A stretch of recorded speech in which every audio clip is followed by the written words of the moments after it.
ಇದು ನಿಜ. ಲೋಕ ನಮ್ಮನ್ನ ಕೇಳ್ತದೆ ಎಷ್ಟು ಸಂಪಾದನೆ ಮಾಡಿದೆ ಎಂಬುದಾಗಿ.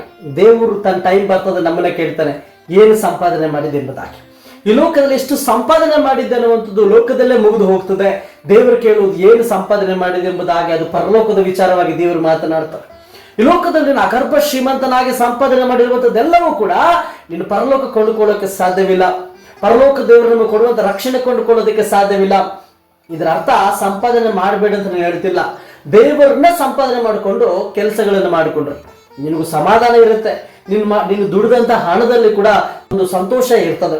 ಆದ್ರೆ ಕೇವಲ ದುಡ್ಡೇ ಸಂಗತಿ, ಸಂಪಾದನೆ ಸಂಗತಿ ಅಂತ ಹೋಗ್ತಿರ್ತಾರೆ. ದೇವರನ್ನ ಬಿಟ್ಟು, ದೇವರ ಭಕ್ತಿಯನ್ನು ಬಿಟ್ಟು ಅವರ ಜೀವಿತದಲ್ಲಿ ಸಮಾಧಾನ ಇರಲ್ಲ. ಹಣ ಇರ್ಬೋದು, ದೊಡ್ಡವರು ಹೇಳ್ತಾರಲ್ಲ, ಹಣ ಮನುಷ್ಯನಿಗೆ ಬಂದಷ್ಟು ಸಮಾಧಾನದ ಕೊರತೆ ಜಾಸ್ತಿ ಆಗುತ್ತಂತೆ, ನೆಮ್ಮದಿ ಕೊರತೆ ಜಾಸ್ತಿ ಆಗುತ್ತಂತೆ. ಭೂಲೋಕದಲ್ಲಿ ಗಂಟು ಮಾಡಿ ಇಟ್ಕೋಬೇಡ ಎಂಬುದಾಗಿ ವಾಕ್ಯ ಹೇಳ್ತದೆ. ದೇವರು ನಂಬಿದ ವಿಶ್ವಾಸಿಗಳೆಲ್ಲ ಹಣದ ಆಸೆಯಿಂದ ಓಡ್ತಾರಂತಲ್ಲ, ಹಣದ ಆಸೆ ನಮಗೆ ಬಂದೇ ಬರುತ್ತೆ. ಆದಾಗಲೂ ಕೂಡ ನಾವು ಅದನ್ನ ರೆಸ್ಟ್ರಿಕ್ಟ್ ಮಾಡ್ಕೊಳ್ಬೇಕು. ನಾವು ಹೇಗೆ ದೇವರಿಗೆ ಹತ್ತಿರವಾಗ್ತೀವಿ ಅನ್ನೋದು ಇಂಪಾರ್ಟೆಂಟ್. ಒಂದು ಸುಂಕದ ಜಕ್ಕಾಯ ನಾವು ನೋಡ್ತೇವೆ.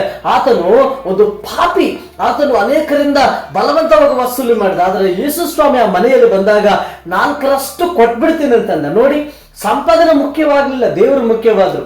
ದೇವರು ನಮಗೆ ಮುಖ್ಯವಾದಾಗ, ಪರಲೋಕ ನಮಗೆ ಮುಖ್ಯವಾದಾಗ, ವಾಕ್ಯ, ಪ್ರಾರ್ಥನೆ, ದೇವರ ಸನ್ನಿಧಿ ನಮಗೆ ಮುಖ್ಯವಾದಾಗ ನಮ್ಮ ಮನೆಯನ್ನ ಹುಡುಕೊಂಡು ಆಶೀರ್ವಾದ ಬರುವಂತೆ ಮಾಡ್ತಾರೆ, ಅಭಿವೃದ್ಧಿ ಬರುವಂತೆ ಮಾಡ್ತಾರೆ, ಸಮಾಧಾನ ನೆಮ್ಮದಿ ಬರುವಂತೆ ಮಾಡ್ತಾರೆ. ನಮ್ಮ ಮನೆಗೆ ಏನು ಸಂಪಾದನೆ ಮಾಡ್ತಾ ಇದೀವಿ? ಹೆಸರು ಒಂದಿರ್ಬೇಕ್ರಿ ಪರಲೋಕದಲ್ಲಿ. ನಮಗೆ ಈ ಲೋಕದಲ್ಲಿ ಹಣ ವಿಚಾರವಿರ್ತದೆ, ಪರಲೋಕದಲ್ಲಿ ಹೆಸರಿಲ್ಲ ಅಂದ್ರೆ ಹೇಗೆ? ಜೀವ ಬಾಧ್ಯರ ಪಟ್ಟಿ ನಮ್ಮ ಹೆಸರು ಇರಬೇಕು. Our names must be shown in the book of life.